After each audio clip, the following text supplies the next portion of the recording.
Good morning, friends. It is Monday, September 14th, halfway through the month. Yeah, I can't believe it. Zooming on through. Happy Monday. I'm wearing a sweater today. I know. In the mornings, it's getting very chilly It's now. very weird. I know. It's kind of, this Mother Nature thing. Mhm. I don't really get it.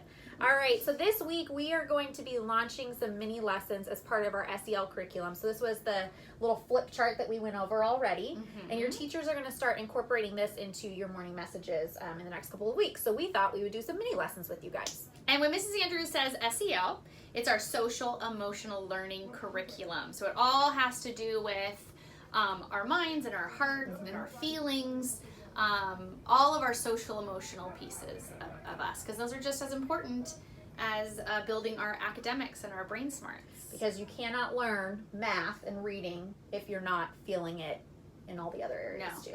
So today we're going to talk about an important topic called gratitude. Gratitude. So- Let's define gratitude Yes, let's first start for there. them before we start. Because to me, the definition of gratitude is being thankful. Mm-hmm. When you have gratitude, you're thankful. You have appreciation.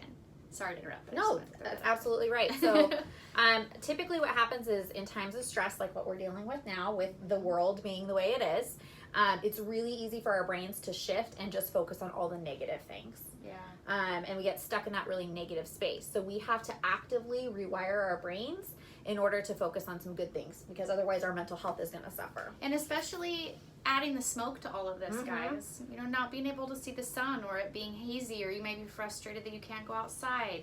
You already couldn't do things because of the pandemic and the social distancing, and it's a lot, you guys. We just want to tell you it's a lot as adults, so we can only imagine how hard it is for you as children. So, yeah. And then the other thing we want to talk about is practicing gratitude. So, a lot of times we feel it within ourselves, but expressing gratitude to one another can really help with that connectedness too. So, especially at a time right now when we're also distant from each other and, we see each other through Zoom, or maybe you call your family and your friends, expressing that gratitude can help deepen that connection that you might be missing by being in person. And just speaking it aloud of how thankful you are of things and people, and can help. So in our challenge today at the end of the morning message, we're going to talk to you a little bit more about gratitude and how you can implement that, and that's your goal for the entire week. We're not doing a daily goal with this. This is a weekly goal. All right, so we'll get to that towards the end of morning message. But today we have a birthday explosion to celebrate.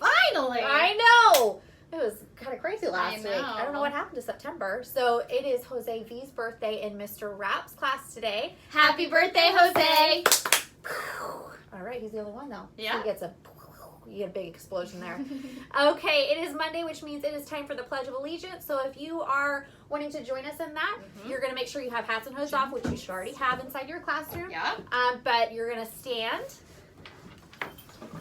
as we get our flag unrolled, the beautiful stars and stripes. Here we go. Okay, remember we take our right hand over our left heart, salute, and pledge. I pledge allegiance to the flag of the United States of America and to the republic for which it stands, one nation, under God, indivisible, with liberty and justice for all. Thank you, Miss Belair. Welcome. Gonna roll it up over here. So when we're talking about gratitude, this is where your activity comes in, and this actually really ties in well to what we talked about last Friday, Miss Belair, with September 11th. Because this may be something that you already had done in your conversations with your parents when you were talking about what that day meant and what kind of happened afterwards and how everything spiraled. So your goal for this week is every day we want you to find one thing to show gratitude for, whether it's a person or an event or whatever it might be. And we want you to create a journal. And it doesn't have to be like your typical Dear Diary journal. There's different ways you can do it. Maybe you're sending grandma an email because she helped you with your distance learning one day. Or if you're really creative, maybe you're writing a song to show appreciation. Oh, I like that one. Yeah. Yeah. We would love a good song. I'll write you a song later this week. Okay. But we want you to find something to be grateful for every day and express it. Because again, when you express it to somebody else or put it out there in the universe, basically, you're giving yourself the opportunity to be connected and to focus on something that's positive. And don't feel silly, you guys. Sometimes I know they can be uncomfortable and you can feel silly, but it's not. Once you put it out there, it becomes easier and easier. When we should tell the people that we're closest to. Like Miss Andrews, I'm so grateful for you. I'm grateful that you're at Dex with us. Thank you. And that you're helping, and our kids are so lucky, and I just love you, and Aw. I'm so thankful for you. And Thank you so I much. sometimes I don't say it enough. I know. I we feel forget. it inside, but I don't say it to you. It's out loud so all the hard. time. And so that's where we want you to take the extra step, right? That gratitude that you're feeling inside feels really good, and that definitely helps with your stressors and your mental health. But see if you can go one step further, because it goes right back to our bucket filling, which we're going to talk about later in the week. Yeah. When you express it to somebody else, you're not only filling your own bucket, but you're somebody else's. So thank you. I now have a full bucket. All right, friends. Well, it's the end of morning message for this Monday. Yep. Kicking it off. Coyote Howl, don't Full forget. week. All right, guys. On the count of three, join us. How long, coyotes? 1, 2, 3. Three. Oh! See you guys tomorrow. Bye.